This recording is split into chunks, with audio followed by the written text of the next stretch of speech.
There was a great deal of interest from industry. Where is the transparency? How is it working? And I used to take the position that there's a problem there, that if you all knew who those doctors were, those in biopharma, in fact, any stakeholder might want to influence that individual who's sitting on that panel. And really, is it a matter of knowing who the individual is, or knowing that the individual meets certain criteria, that they have a certain amount of experience in the field, that they have a certain amount of experience with that particular disease, and that they're broadly representative, small practice, large practice, rural area, urban areas. It led to an idea that maybe we couldn't necessarily allow all stakeholders into the room, but maybe we could hold a mock pathway.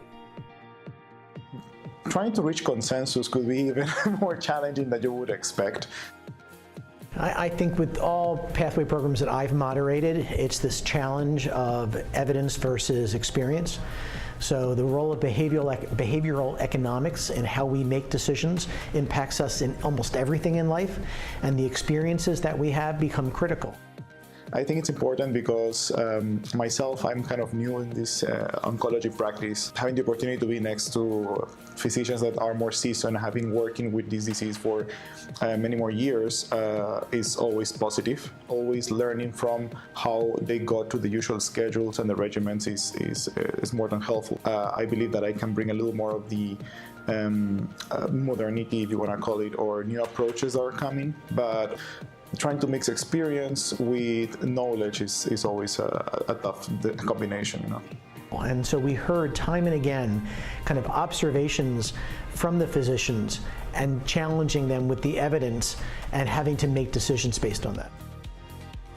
And we'll start with kind of what I call level setting. So making sure that everybody agrees. Now, they've had a chance to look at NCCN guidelines before coming. They looked at label for the various products which are approved. And then we'll try to get some understanding of basic principles that are going to be involved in building that pathway.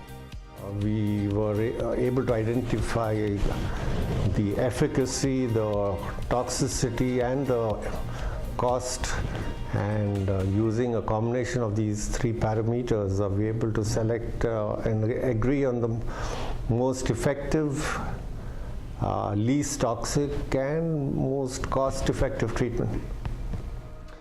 I think there's a great deal of misconception about clinical pathways, that somehow clinical pathways are unto themselves a movement, and rather than clinical pathway being the underpinning, the basic underlying architecture of healthcare reform. That whether you're moving into episode-based care, bundled care payments, patient-centered medical home, the oncology care model, ACOs, whatever that vehicle is that is going to be this reforming of healthcare delivery, underlying all of it is the agreement of and achieving of consensus around clinical evidence in order to narrow the variance and improve the predictability, the quality, and the cost of care. And that's what clinical pathways are.